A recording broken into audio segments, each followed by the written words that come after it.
प्रश्न सटीक, सफा जवाब, एउटा सिधापनको खोज, सीधा कुरा।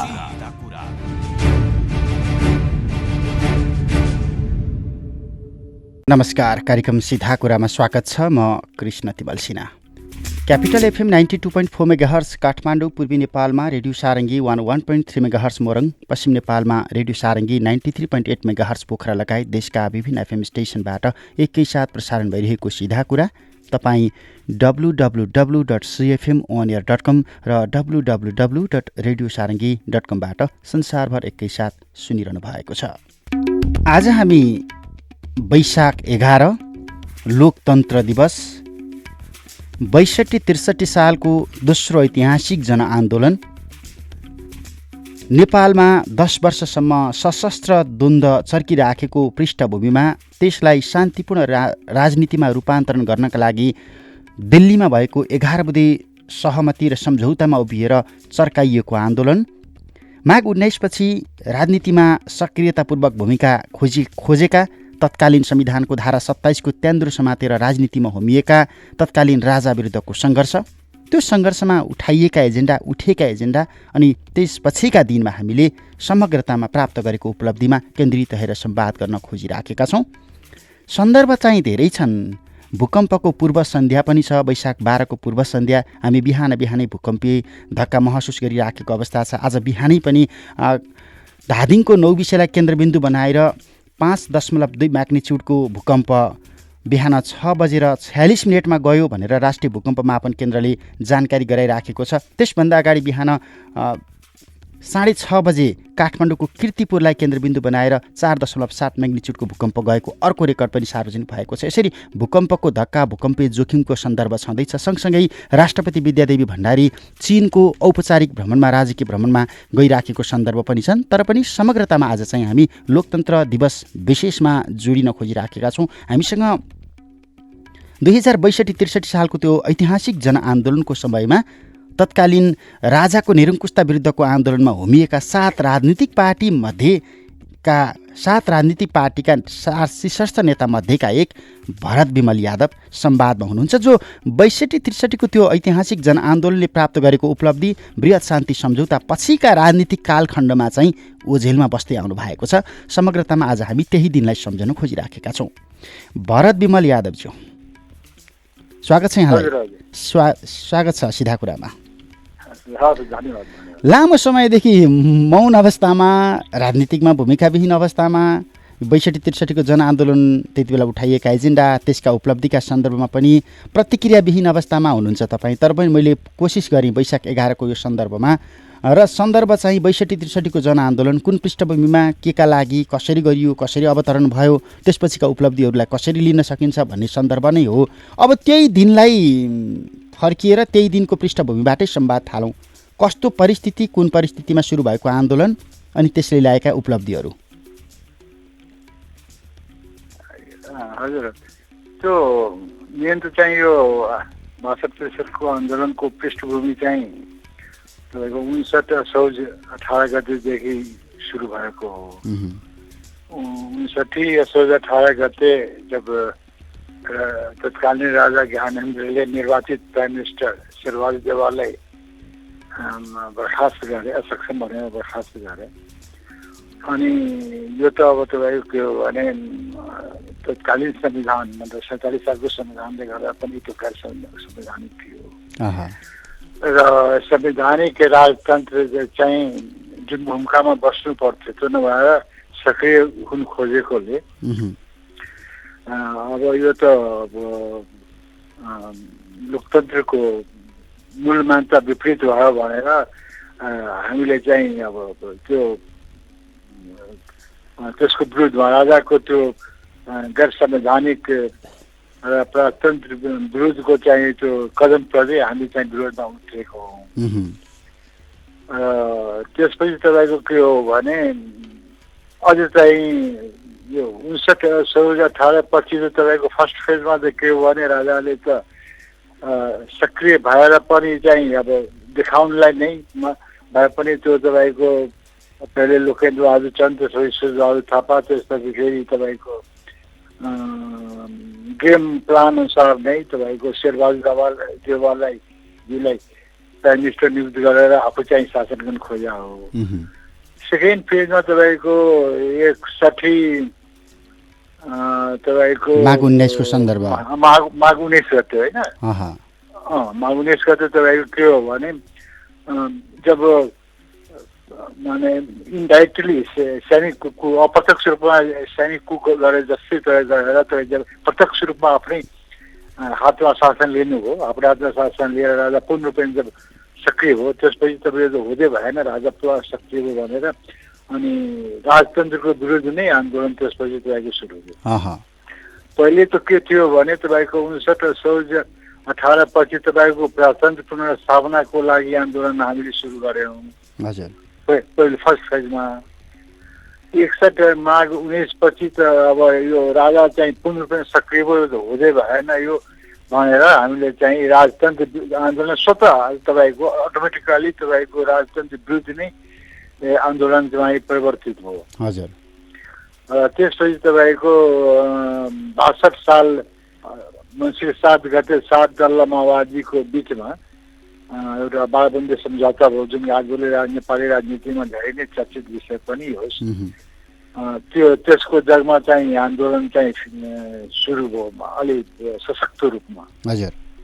र त्यसको तपाईँको परिणति चाहिँ 63 साल वैशाख 11 गते देखियो, जुन कि तपाईँको देशमा तपाईँको लोकतन्त्रको स्थापना भयो। राजा चाहिँ पूर्ण रूपमा तपाईँको 10 गते राति चाहिँ घोषणा गरेर ब्याक हो र हामी चाहिँ यो राजनीतिक दलहरूको अनुसार नै राजाले चाहिँ अब राष्ट्रको नाममा घोषणा गरे, पूर्ण रूपमा ब्याक भयो अनि देशमा चाहिँ लोकतन्त्रको स्थापना भयो। यो किसिमले वैशाख 11 गतेको आफैमा चाहिँ हाम्रो नेपालमा हामी नेपालीहरूको लागि चाहिँ महत्त्वपूर्ण चाहिँ एउटा तिथिका रूपमा हामी स्मरण गर्न सक्छौँ र गर्नु पनि पर्छ। अब 59 साल असोज 18 को तत्कालीन निर्वाचित सरकारका प्रमुख शेरबहादुर देउवालाई अक्षम घोषणा गरेर राजाले राजनीतिमा सक्रियता देखाइसके पछाडिको प्रजातान्त्रिक अधिकार प्राप्तिका लागि सुरु भएको सङ्घर्ष भन्दै गर्दा त्यति बेलाको परिस्थिति, त्यति बेलाको परिवेश, तत्कालीन राजनीतिक पार्टीहरूले निर्वाह गरेको संसदीय चरित्र अनि त्यो जुन मैदान राजालाई खेल्नको लागि व्यवहारिक रूपमा दिएको मैदान, तत्कालीन संविधानको धारा 27 ले दिएको मैदान, यी दुवैलाई एकदम न्यायोचित चस्मा लगाएर हेऱ्यो भने राजनीतिक पार्टीहरूको भूमिका चाहिँ के त्यहाँनेरि सफल थियो, प्रशंसायोग्य थियो, मननयोग्य छ कि छैन त्यो घटना? होइन, यस्तो छ कि अब राजनीतिक दलहरूको भूमिका चाहिँ सराहनीय थियो भनेर त भन्न चाहिँ सकिँदैन। एउटै सरकार अल्पमत र बहुमतको एउटै पार्टीले म प्रधानमन्त्री त सभापति भनेर त्यति बेला पार्टीबाट निष्कासन गर्ने, सरकारले कारबाही गर्ने, चुनाव सार्ने, पटक पटक मैले चुनाव गर्न सकिनँ सारिदेऊ भनेर दरबार जाने, त्यो खालको संसदीय अभ्यासका क्रममा, प्रजातान्त्रिक अभ्यासका क्रममा हामी पनि चुक्यौँ कि भनेर त्यति बेला राजनीतिक पार्टीहरूले रियलाइज गरेका थिएन कि थिएनन्? होइन, त्यो सही कुरो। तपाईँको के हो भने यो गेम चाहिँ सुरु भएको तपाईँको त्यो बेला नेपाली कङ्ग्रेसको सरकार थियो र तपाईँको शेरबहादुर देउवाजी प्राइम मिनिस्टर हुनुहुन्थ्यो र यो खेल तपाईँको सुरु भएको तपाईँको 59 साल ज्येष्ठ सालतिर हो, तपाईँको जहाँसम्म लाग्छ। अब गते मलाई एक्ज्याक्ट गते मलाई स्मरण छैन। त के हो भने शेरबहादुर जी मार्फत चाहिँ पहिले त के भयो, नेपाली कङ्ग्रेसमा गिरिजा प्रसाद कोइरालाको राजमा पछि जब शेरबहादुरजी प्राइम मिनिस्टर हुनुभयो, गिरिजा बाबुको इच्छा विपरीत, किनकि त्यो उहाँको संसदीय दलमा गिरिजाजी अब अझ बाइक जाँदाखेरि त के हो भने तपाईँको माओवादीको जुन रोल्पाको जुन पहिलो होलेरी काण्ड सेना परिचालनका लागि दरबारले मलाई स्वीकृति दिएन भन्ने एउटा खालको राजनीतिक इगो। राइट। त्यसपछि के हो भने गिरिजा बाबुलाई राजीनामा दिनुभयो र तर उहाँले आफ्नो संसदीय दलको प्राइम मिनिस्टरमा उहाँको तर्फबाट यो सुशील कोइरालाजीलाई उहाँले उठाउनु भयो अनि तपाईँको उहाँको विरोधमा चाहिँ शेरबहादुरजी उठ्नुभयो अनि शेरबहादुरजी चाहिँ अब के भनिन्छ भने त्यो दरबारको सहयोगले गर्दा पनि उहाँ चाहिँ प्राइम मिनिस्टर हुनुभयो, संसदीय दलको नेता हुनुभयो, प्राइम मिनिस्टर हुनुभयो। अनि अब शेरबहादुरजी चाहिँ अब जवाहरको शेरबहादुर प्राइम मिनिस्टर हुनुभएको थियो। अनि उहाँको मार्फत चाहिँ जवाहरले चाहिँ गेम प्लान सुरु गर्यो र आफ्नो खेल खेल्न थाल्यो। र त्यही खेल्न के हो भने काङ्ग्रेस पार्टी चाहिँ तपाईँको मतमा तपाईँ विभाजित भयो। उहाँले मनभेद भन्छ नि, मनभेद सुरु भयो पहिला चाहिँ। मनभेद सुरु भयो। अनि शेरबहादुर देउवालाई तपाईँको हातमा लिएर गोटी बनाएर जवाहरले शेरबहादुर देउवा मार्फत नै संसद भङ्ग गरायो सरकारले, जवाहरले, राजाले।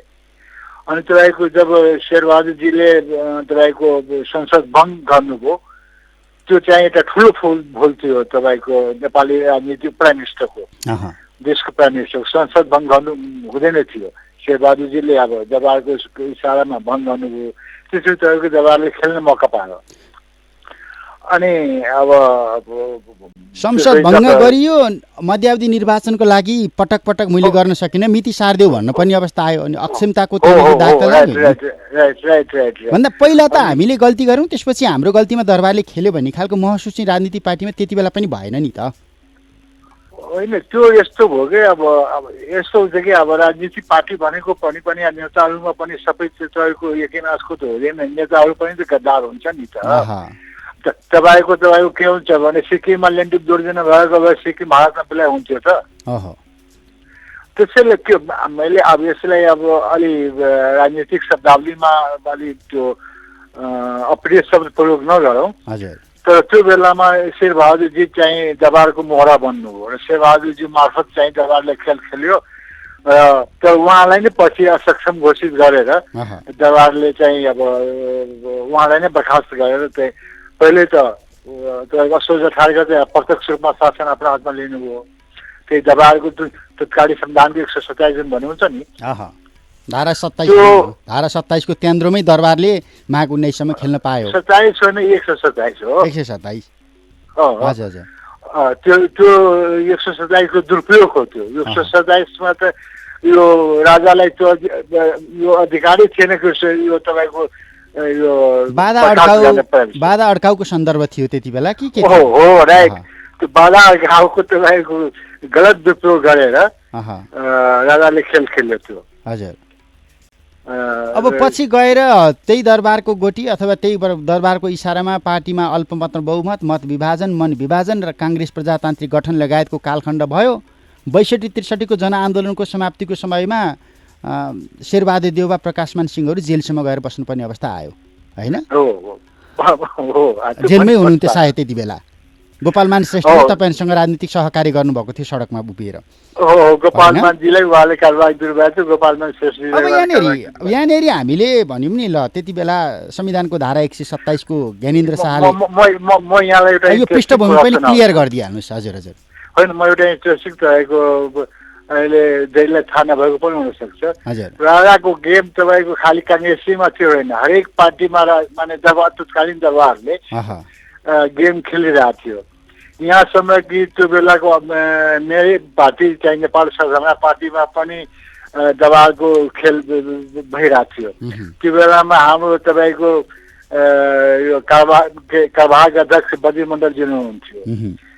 अब त्यो बद्री मण्डलजी पनि अब तपाईँको भन्नुहोस् न विभिन्न खेल मार्फत तपाईँ कारबारका अध्यक्ष हुनुभएको थियो। र उहाँले के हो भने अब जवाहरको इसारामा राजाको भूमिकालाई मजबुत पार्नुपर्छ भनेर यो माने त्यो पार्टीमा तत्कालीन सत्ता पार्टी उहाँले के प्रस्ताव राख्नुभयो भने हाम्रो लागि जसरी चाहिँ राजा हो त्यसरी नै प्रधानमन्त्री हो, यो एउटा नागनाथ एउटा सापनाथ हो र हामीलाई मधेसीको हक इत्यार्जनको लागि हामीलाई अब राजालाई बिन्ती दिनुपर्छ भने यो होइन, यो गलत कुरो हो। उहाँको मनसा के थियो भने राजालाई सक्रिय पार्ने। मैले भने होइन, राजा चाहिँ माने सरकार, प्राइम मिनिस्टर वा नेपाल सरकार जतिसुकै गलत गरे पनि हाम्रो विरोध नेपाल सरकारलाई हुन्छ। नेपाल सरकारलाई हामी चाहिँ बिन्ती दिने राजालाई होइन। राजालाई बिन्ती दिनुको मतलब सरकारको विरुद्धमा राजालाई बिन्ती दिनुको मतलब कि राजालाई सक्रिय पार्नु हो। हामी चाहिँ संवैधानिक राजतन्त्र पक्ष सक्रिय राजतन्त्र पक्ष होइनौँ। त्यो मैले त्यो आफ्नो पार्टीमा त्यो कुरा राखेँ। हजुर। तर त्यो बेला तपाईँको तत्कालीन नेपाल सदनमा पार्टीमा बिन्ती पत्र चढाउने नचढाउनुमा म मात्रै थिएँ। त्यहाँ बद्रीमन्द मात्रै होइन, नेपाल सदमा पार्टीका 1 to all म बाहेक सबै तपाईँको तत्कालीन राजता पार्टीको पश्चिम गेटमा श्याम सुन्दरदेखि राजेन्द्र महतोसम्म अहिलेको पुस्ताले बुझ्ने भनेको होइन, सबै भन्नुहोस् न के राजेन्द्र महतो 1 to all सबै अहिले सबै गणतन्त्रवादी आफूलाई छानिरहेछ नि। त्यो बेलामा के हुन्थ्यो भने पब्लिकको लागि राजदरबारको पश्चिम ढोका ऊ हुन्थ्यो के ओपन हुन्थ्यो। पश्चिम ढोका राजदरबारको पश्चिम ढोकामा गएर यो तपाईँको सद्भावना पार्टीको सबै नेता माने केन्द्रीय स्तरको सबै नेता गएर राजदरबार गएर बिन्ती पत्रमा साइन गरे हो, म बाहेक, म मात्रै नगरेको हो। भरत विश्वरायलदेखि तत्कालीन परिस्थितिमा आधा सचियो भनेर पछिल्लो कालखण्डमा माधव नेपालजीहरू पनि जानुभयो, जान चाहिँ लक्ष्मण खड्काहरू सहित सबै, हालका रेशम चौधरी पनि भनिन्छ, त्यति बेला मलाई याद छ रेशम चौधरी पनि बिन्ती पत्र हाल्न जानुभएको थियो त्यति बेला दरबारमा, म सक्षम छु मलाई प्रधानमन्त्री बनाऊ भनेर। अब त्यति बेलाको कालखण्ड एउटा परिस्थिति, दरबार नै शक्ति केन्द्र थियो, अब बाध्यात्मक भनौँ अथवा परिस्थितिजन्य घटनाले सबैलाई त्यहाँ पुर्यायो भनौँ।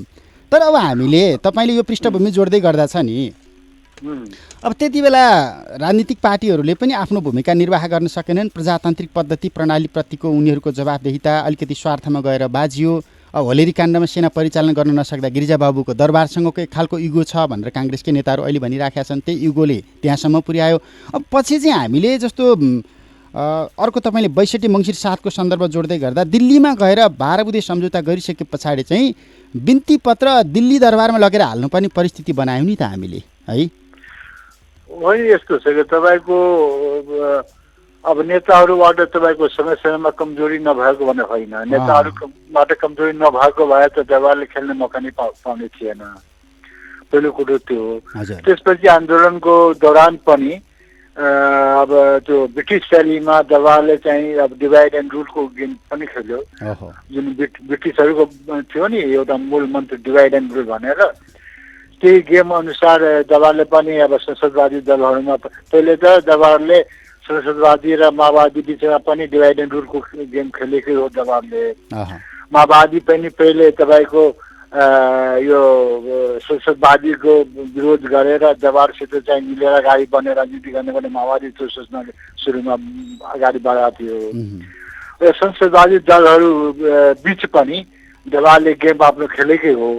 र त्यो डिभाइड एन्ड रुल अनुसार तपाईँको विभिन्न फेजमा लास्ट फेजमा त तपाईँको त्यही बर्खास्त भएको शेरबहादुरलाई पुनः तपाईँको नियुक्ति दिँदाखेरि त शेरबहादुरजीले पनि गोर्खाको राजाबाट न्याय पाए भनेर भनेकै हुन्।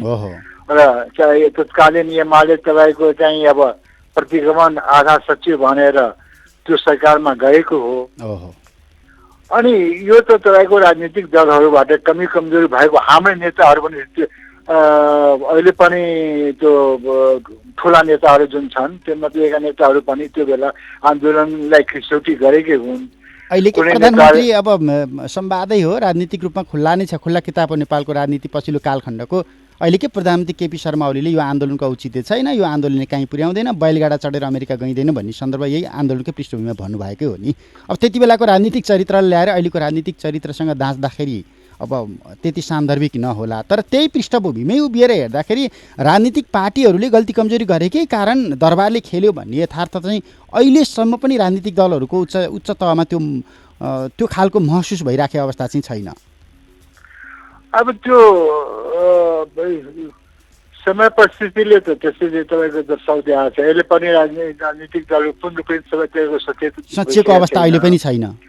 किन भन्नु एउटा के भन्छु भने हामीले राजतन्त्र त अन्त गऱ्यौँ, एउटा सिस्टम भन्नु अन्त गऱ्यौँ, तर राजशाही त अन्त भएको छैन।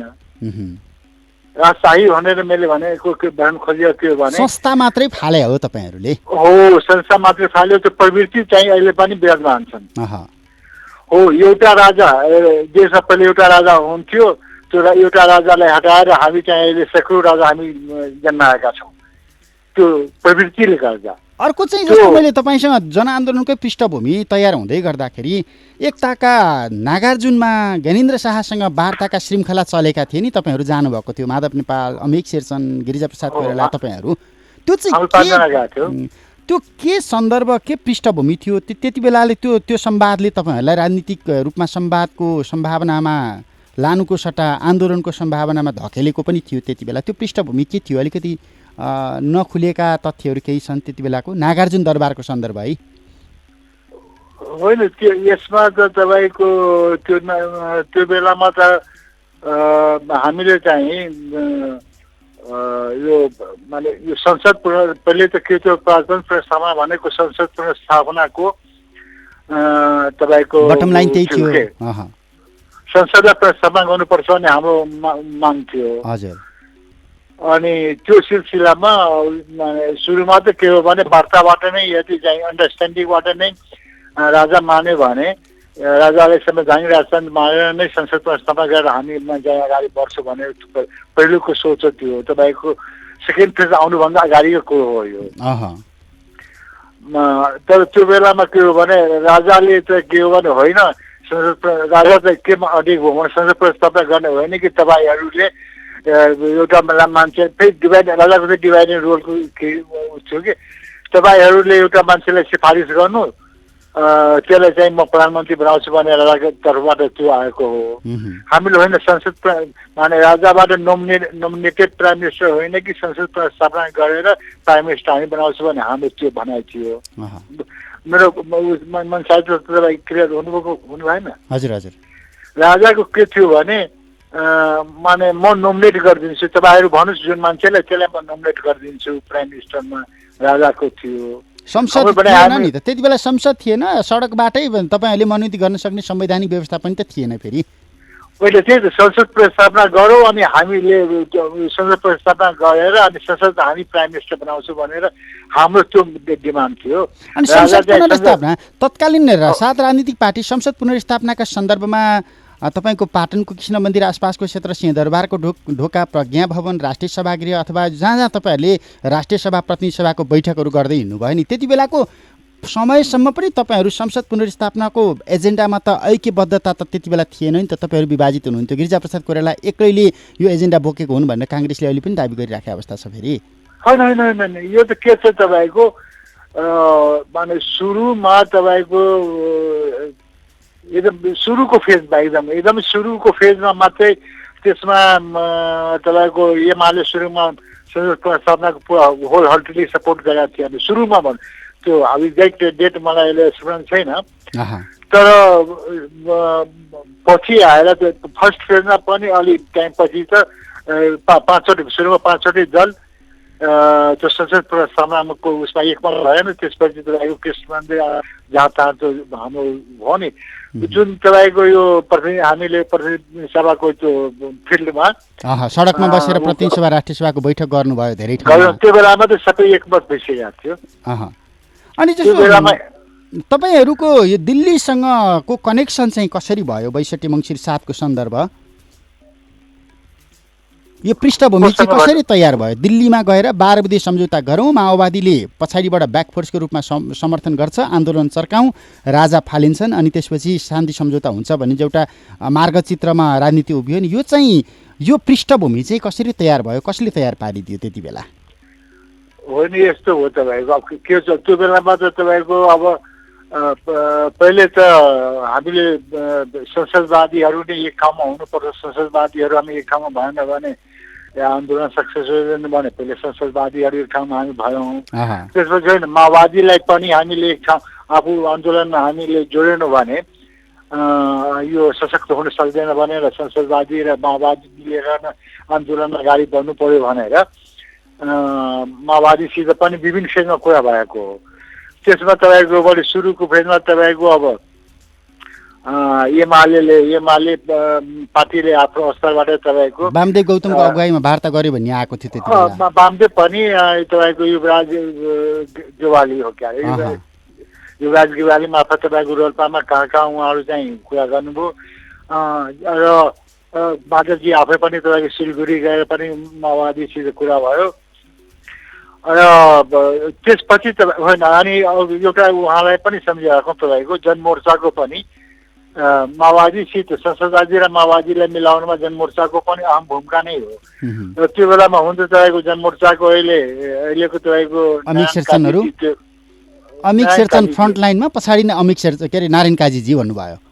नारायण काजी त्यो बेला बिहान द कर्टेन हुनुहुन्थ्यो, तर चाहिँ बिहान द कर्टेन भएर पनि फ्रन्टमा तपाईँको अमिकजी हुनुहुन्थ्यो, बिहान द कर्टेन तपाईँको नारायण काजी हुनुहुन्थ्यो। र उहाँहरू पनि यो संसदवादी र माओवादीलाई मिलाउनुपर्छ भने उहाँहरूको पनि भूमिका खेलेको हो। र पछि हुँदाखेरि जब उहाँहरूको एक भएपछि अब माने यो तपाईँको जनमोर्चा र एमाले चाहिँ उता माओवादीसित पनि कुरा गर्ने, यता चाहिँ गिरिजाबाबुसित पनि कुरा गरेर अनि त्यसपछि अलि पोजिटिभ भएपछि अनि त्यसपछि माओवादी र गिरिजाबाबुहरूसित पनि कुरा भएर उहाँसित पनि ठुला लिडरहरूको हामी अनुष्ठित भनौँ। अनि त्यसपछि तपाईँको गिरिजाबाबु र प्रचण्डहरूमा पनि एउटा अन्डरस्ट्यान्डिङ भइसकेपछि अनि हामीलाई औपचारिक रूपमा जानकारी गराइयो। 7 दल रूपमा पनि तपाईँको एउटा सम्झौता अब। तर एउटा कुरो के छ भने अब गिरिजाबाबु र प्रचण्डहरूमा तपाईँको माधवजीहरूमा दिल्लीमा चाहिँ कुराकानी नभएको भने होइन, कुराकानी भएको हो। त्यो जुन साइन दिल्लीमा भएको हुनु भन्छ नि त्यो चाहिँ गलत हो। साइन चाहिँ अब जस्तो तपाईँहरूकै राजनीतिक पार्टीको मोर्चामा रहनुभएका नारायणमान बिजुक्सेले पछिल्लो कालखण्डसम्म पनि त्यो त ड्राफ्ट हिन्दीमै आएको थियो, पछि ट्रान्सलेट गरियो भनेर भनिराख्नु भएको छ। त्यो कटाक्ष छ नि त फेरि इमान्दारिताको कुरा, अब त्यो विश्वसनीयताका कुरा कसले कसलाई पत्याउने कति पत्याउने फेरि। अब त्यो नारायणजीको नाउँ लिएर मलाई उहाँको कुरालाई नकाटौँ, उहाँको आफ्नो उहाँले सोध्नु होला। र मैले जुन ड्राफ्ट हेरेँ त्यो ड्राफ्ट नेपालीमै थियो र मैले नेपालीको ड्राफ्टमा नै मैले साइन गराएँ। अब त्यो साइन पनि दिल्लीमै पुगेर नगरिकन यहीँ नेपालकै कुनै माओवादीले भनेकै लोकेसनमा गएर गरिदिएको भएदेखि त्यति धेरै आक्षेप लाग्दैन थियो होला। दिल्लीको मध्यस्थतामा राजा विरुद्धको आन्दोलन गरे भनेर समग्रतामा त्यो एउटा तिक्तता चाहिँ रह्यो राजनीतिमा। होइन यस्तो सुन्नुहोस् न, म एउटा कुरो यहाँलाई क्लियर गर्छु, अझै स्पष्ट पारिदिनुहोस्। हेर्नुहोस् त्यो कुराकानी दिल्लीमा भएको त्यो तपाईँको प्रचण्डजीहरू गिरिजाबाबुहरू माधवजीहरू बिचमा त्यो साइन दिल्लीमा भएको होइन, साइन यहीँ भएको हो। र त्यो तपाईँको भने त्यो डकुमेन्टहरूमा तपाईँको माओवादीहरूले चाहिँ आफ्नो उसमा यो डकुमेन्टमा साइन गर्नु। अहिले त यो तपाईँको यो टेक्निक छ नि, यो इलेक्ट्रोनिक टेक्निकहरूबाट, अनि इलेक्ट्रोनिक टेक्निकबाट तपाईँको साइनहरू एक उसमा एकै पेपरमा आएको हो। मैले साइन हामीहरू त साइन त यहीँ गरेको हो नि तपाईँको। अझ तपाईँ भन्नुहोस् न त्यो महाराजगञ्जको गिरिजाबाबुको तत्कालीन उसमा। अनि भारतका प्रणब मुखर्जीहरूले गरिराखेको दाबी सार्वजनिक गरेका अभिव्यक्तिलाई चाहिँ के भन्ने त? होइन अब हामीले हाम्रो अग्रसतामा हाम्रो इन्ट्रेस्टमा यो गरिदिउँ भनेर उनीहरूले फेरि दस्तावेजमै आइराखेको छ। होइन त्यो त अब सहयोग अन्तर्राष्ट्रिय सहयोगहरू त हामी पनि नलिएको होइन। अन्तर्राष्ट्रिय सहयोगमध्येको भारत पनि हो नि, भारतको पनि सहयोग नभएको होइन, सहयोग त भारतको पनि भएको। अब भारतका त्यो बेलामा त प्रणब मुखर्जी त राष्ट्रपति होइन नि, प्रणब मुखर्जी त्यो बेलामा त तपाईँको विदेश मन्त्री माने राष्ट्रपति विदेश मन्त्री हुनुहुन्थ्यो। हजुर, विदेश मन्त्रीको भूमिका थियो, विदेश मन्त्री हुनुहुन्थ्यो। त्यसैले त अब कुराकानी त ठुला नेताहरूको बिचमा त भएको हो नि, नभएको होइन। त्यो कुराकानीमा तपाईँको त्यो कुराकानी मिलाउनमा त धेरै हुन्छ नि। अब दिल्लीको सक्रिय चासो रह्यो छिमेकी मुलुकमा 7 सालदेखिको पृष्ठभूमि हामी पहिले पनि गर्दै आएका हौँ, गरिदिउँ भन्यो, ल सकियो। अब चाहिँ अन्त्यमा लगभग समय सकिएको छ। 62-63 को आन्दोलनमा तपाईँहरूले उठान गरेको एजेन्डा राजनीतिक रूपमा भएको सहमति अनुसार त्यसभन्दा पछाडि आएका उपलब्धिहरू चाहिँ आन्दोलनको त्यो मोर्चासँग जोडिएका उपलब्धिहरू कति र मोर्चाले नउठान गरेका उपलब्धिहरू कति संक्षेपमा? मोर्चाले तत्कालीन राजाको निरङ्कुशताका विरुद्धमा उठेको आन्दोलन एउटा मैले बुझेँ। आन्दोलनले उठाएको मुद्दाको उपलब्धि चाहिँ कागजमा आयो। माने एउटा चाहिँ गणतन्त्र संस्था चाहिँ त्यो साकार रूपमा आएको हो, तर राजतन्त्र शैली चाहिँ गएन, प्रवृत्ति चाहिँ उहिरह्यो। र तपाईँको के हो भने जुन उसको अब सङ्गीतै कुरो भने त्यो पनि एउटा सैद्धान्तिक रूपमा आएको हो। तर कार्यान्वयन चाहिँ इमान्दारीपूर्वक भएको होइन, आर्थिक चाहिँ जुन एउटा संहिताको समस्या उपलब्धिहरू सकस पछि छँदैछ। त्यो भएको होइन। र आन्दोलनको तपाईँको आन्दोलनको उसमा नउठान भएको मुद्दा पनि तपाईँको एउटा अब जुन अहिले चर्चाको विषय छ धर्म सम्बन्धी, हजुर हुन त यो धर्मनिरपेक्ष चाहिँ आन्दोलनकै मुद्दा त थिएन, हजुर तर अब त्यो चाहिँ पछि कहाँबाट आयो आयो संसद पुनर्स्थापना भइसकेपछि त्यो धर्मनिरपेक्ष चाहिँ त्यो पुनर्स्थापित संस्थाले धर्मनिरपेक्षको चाहिँ ल्याएको हो। तर आन्दोलनले जे खोजेको थियो जुन उपलब्धि तपाईँको अब अहिले जुन हामी यो समृद्ध नेपाल र सुखी नेपाली जुन यो नारा छ, नारा मात्रै सीमित हो। हाम्रो देशमा यो तपाईँको यो तन्त्रात्मक यो भ्रष्टाचार मात्रै होइन कि तपाईँको भने नीतिगत भ्रष्टाचार छन् चाहिँ क्रूप रूपमा अहिले भएको छ। नीतिगत भ्रष्टाचार फस्टाएर आएको छ र यो चाहिँ एउटा विकृतिहरू पनि आए धेरै। हजुर हुन्छ हुन्छ, समय सकिएको छ। समय र संवादका लागि धन्यवाद। हवस् त, धन्यवाद। भरत विमल यादव 62-63 को त्यो ऐतिहासिक जनआन्दोलनको सन्दर्भमा तत्कालीन सद्भावना पार्टीका तर्फबाट साझा राजनीतिक पार्टीको रूपमा आन्दोलनमा होमिएका एक नेता जो लामो समयदेखि राजनीतिमा सक्रिय छैनन् र परिवर्तनका सन्दर्भमा टीका टिप्पणी कटाक्ष पनि गरिराखेका छैनन् र प्राप्त उपलब्धिहरू सदुपयोग गर्ने सन्दर्भमा आएका समस्याका विषयमा पनि बोली नराखेको अवस्थामा आज हामीले त्यही आन्दोलनमा होमिएका र त्यही आन्दोलनका साक्षीका रूपमा रहेका भरत विमल यादवसँग समग्रतामा वैशाख 11 को पृष्ठभूमि र वैशाख 11 का उपलब्धिहरू के छन् भनेर संवाद गऱ्यौँ। समय अनि संवादका लागि भरत विमल यादवलाई धन्यवाद दिन्छु। प्राविधिक मित्र शिशिरका साथ म कृष्ण सिधा कुराबाट बिदा हुन्छु। नमस्ते। प्रश्न सटीक, सफा जवाब, एउटा सिधापनको खोज, सीधा कुरा।